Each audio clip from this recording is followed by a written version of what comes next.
ये है ABPL digital network और आप देख रहे हैं ABPL न्यूज। नमस्कार, आपके साथ मैं युवी चौधरी। आप देख रहे हैं ABPL न्यूज। सरोवर नगरी नैनीताल में आज मौसम के साफ नजर आने से पर्यटन कारोबार पूरे दमखम के साथ दिखाई दिया। वीकेंड में सैलानियों का सैलाब उमड़ा तो शहर की यातायात व्यवस्था भी चरमरा गई। इस दौरान सरोवर नगरी के अधिकांश होटल पैक हो गए, साथ ही पार्किंग स्थल भी फुल नजर आए। उत्तर प्रदेश के लखीमपुर खीरी में हुई घटना से आक्रोशित हुए किसानों ने जिला उधम सिंह नगर में जगह जगह प्रदर्शन करके अपना आक्रोश व्यक्त किया। बाजपुर में नैनीताल स्टेट हाईवे और दोराहा पर धरना प्रदर्शन शुरू कर दिया है, तो वहीं जसपुर में भी किसानों ने धरना प्रदर्शन शुरू कर दिया। इस दौरान किसानों ने भाजपा सरकार के खिलाफ जमकर नारेबाजी की। वहीं किसानों के आक्रोश को देखते हुए पुलिस अधिकारी मौके पर पहुंचे हैं। उत्तर प्रदेश के लखीमपुर खीरी के तिकोनिया में किसानों द्वारा यूपी के उप मुख्यमंत्री और केंद्रीय राज्य मंत्री का काले झंडे लेकर विरोध किया जा रहा था। विरोध के दौरान किसानों पर केंद्रीय राज्य मंत्री के बेटे द्वारा कार चढ़ा दी गई, जिसमें करीब आधा दर्जन किसानों की मौत हो गई, जबकि कई किसान घायल हो गए। इस दौरान भीड़ ने केंद्रीय राज्य मंत्री के बेटे के ड्राइवर को पीट कर मौत के घाट उतार दिया था, जबकि केंद्रीय मंत्री का बेटा जान बचाकर भागने में कामयाब रहा। घटना की सूचना मिलते ही बाजपुर के किसानों में आक्रोश फैल गया, जहां किसानों ने भगत सिंह चौक और दोराहा में सड़क पर धरना प्रदर्शन करते हुए नैनीताल हाईवे को जाम कर दिया। कोई हमने खुशी से करा, हमारे पता नहीं कितने आदमी वहाँ शहीद हो गए, कितने आदमी गाड़ियों को नीचे दबा के मार दिया सरकार ने। यह सरकार का बेड़ा गर्क हो जाए इसका। अभी खून पी के इसका मोदी सरकार का पेट नहीं भरा, पता नहीं कितना और खून पिएगा जा किसानों का। आगे रणनीति हम सुबह कूच करेंगे लखीमपुर खीरी को, सुबह गुरुद्वारे में इकट्ठे होंगे 9 बजे, वहाँ से कूच करेंगे लखीमपुर खीरी को। ये हमें संदेशा आ गया है और आगे जो संयुक्त मोर्चे का प्रोग्राम होगा उसी हिसाब से चलेंगे आगे। देखिए, अभी जैसा आपको पता होगा आज दिन में लखीमपुर में कोई घटना हो गई है किसान भाइयों के साथ। उसी को लेके जो है हमारे लोकल जो किसान यूनियन के नेता हैं, पदाधिकारी हैं, उनके द्वारा जो है यहाँ सांकेतिक रूप से अभी सड़क जाम किया गया था। तो अभी वार्ता करके जो है उनको समझाया बुझाया गया है और उनके द्वारा जाम को भी खोल दिया गया है। आज रामनगर में अखिल भारतीय ब्राह्मण महासभा का आयोजन किया गया, जिसमें प्रदेश अध्यक्ष पंडित विशाल शर्मा हल्द्वानी से रामनगर पहुंचे। पंडित विशाल शर्मा के रामनगर पहुंचने पर भव्य स्वागत किया गया। वहीं पंडित विशाल शर्मा ने पंडितों पर हो रहे अत्याचार को लेकर चर्चा की, साथ ही आरक्षण को लेकर तहसील में SDM महोदय के माध्यम से राज्यपाल को ज्ञापन भेजने की बात भी कही। और यही मेरा विचार रहता है, किसी भी चीज़ को, किसी भी संगठन को या किसी भी जाति विशेष को आगे बढ़ने के लिए सबसे इम्पोर्टेंट होता है फाइनेंशियल्स। मतलब सबसे ज़्यादा इम्पोर्टेंट होता है कि सबसे ज़्यादा महत्वपूर्ण ही होता है कि हमारे पास उस रिसोर्सेज होने चाहिए। यही बात मैंने वहाँ पर मीटिंग में भी रखी थी। बिना रिसोर्सेज के कोई भी संस्था, कोई भी संगठन या कोई भी जाति विशेष आगे नहीं बढ़ सकती। अगर आप ब्राह्मणों के उत्थान के लिए भी अगर हम बात करें तो हमारे पास सबसे इम्पोर्टेंट है कि रिसोर्सेज होने चाहिए। बिना रिसोर्सेज के हम लोग क्या कर सकते हैं? कुछ नहीं कर सकते हैं।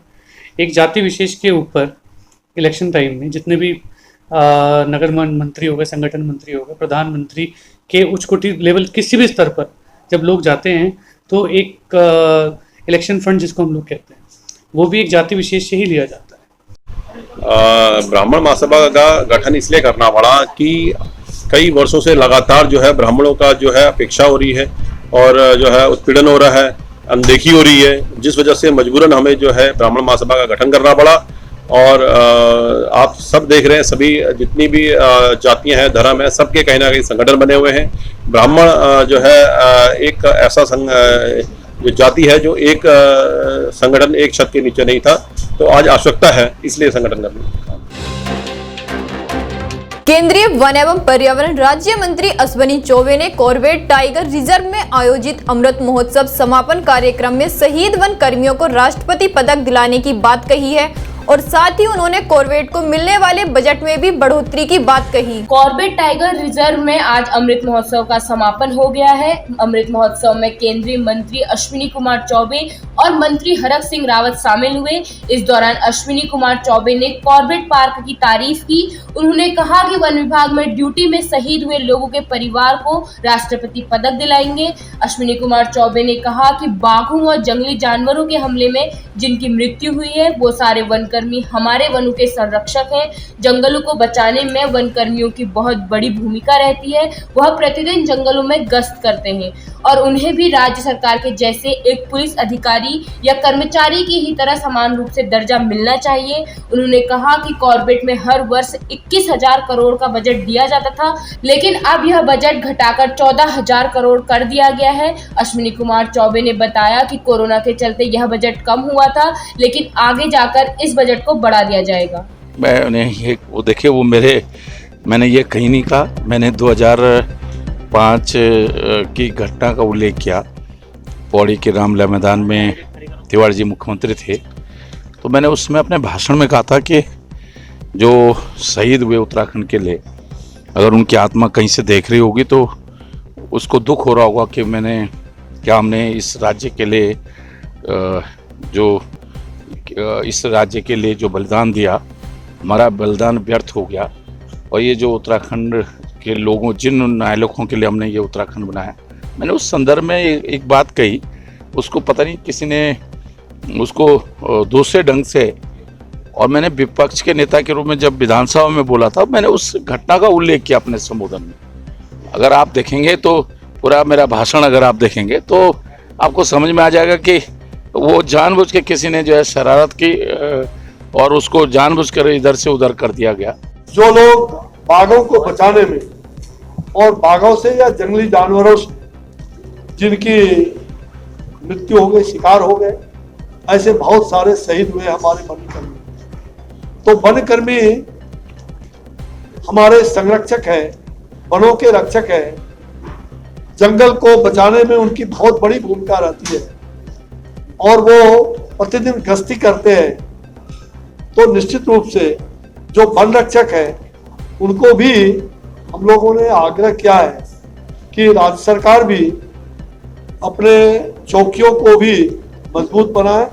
जिस प्रकार से थाने को आप मजबूत बनाते हैं, हर प्रकार के वाहन देते हैं, उसी प्रकार से वनों को पूरी तरह से रक्षा करने के लिए ये जो वन रक्षक है उन्हें मोटरसाइकिल हो, जीप हो, और उनका जो चौकी है जहां वो रहते हैं उसकी हालात को अच्छी तरह व्यवस्था करना, वहाँ हर प्रकार की जल, बिजली इत्यादि की सोलर एनर्जी उसकी व्यवस्था करना। तो निश्चित रूप से, और साथ ही वन रक्षकों को जैसे पुलिस राज्य सरकार की पुलिस होती है उसी प्रकार से वन रक्षक भी हमारे वन की रक्षा करते हैं, पर्यावरण की रक्षा करते हैं। प्रकृति और ऑक्सीजन हमें देने के लिए जो मिलता है उसके लिए वो तत्पर रहते हैं। उत्तर प्रदेश के लखीमपुर खीरी में हुई किसानों की शहीदी के बाद लोगों में आक्रोश थमने का नाम नहीं ले रहा है। इसी के चलते बाजपुर के भगत सिंह चौक पर आम आदमी पार्टी के कार्यकर्ताओं ने भाजपा सरकार के खिलाफ प्रदर्शन किया, साथ ही पुतला आग के हवाले भी किया और आम आदमी पार्टी के कार्यकर्ताओं ने भाजपा सरकार के खिलाफ जमकर नारेबाजी भी की। जिस तरह से, जिस बर्बरता से भाजपाइयों ने किसानों के ऊपर गाड़ियों से रौंदा है और किसानों की शहादत हुई है, उसके विरोध में यहाँ पर हमारे आम आदमी पार्टी के साथियों ने और प्रदेश में हर जगह आम आदमी के लोगों ने किसानों के सहयोग में आम आदमी पार्टी भाजपा का विरोध कर रही है और जगह जगह पुतले फूंक रही है। और इसी कड़ी में बाजपुर में भी भगत सिंह चौक पर हमने पुतला फूंका है। पार्टी इस चीज़ का कृत्य का विरोध करती है, निंदनीय काम किया है और हम उनके लिए, किसानों के लिए हमेशा साथ में थे, साथ में हैं, साथ में रहेंगे। भाजपा के जो दोमुहा चरित्र था, सबका साथ और सबका विकास, वो अब सामने आ रहा है कि सिर्फ अंबानी और अडानी का साथ और किसानों का विनाश वो जग जाहिर हो चुका है। और किसानों के साथ जिस तरह से बर्बरतापूर्ण कार्य किए जा रहे हैं उनका हम पूरा विरोध करते हैं और हमेशा विरोध में रहेंगे। अभी के लिए इतना ही। उत्तराखंड की तमाम बड़ी खबरों को जानने के लिए जुड़े रहिए ABPL न्यूज के साथ। ये है ABPL डिजिटल नेटवर्क और आप देख रहे हैं ABPL न्यूज।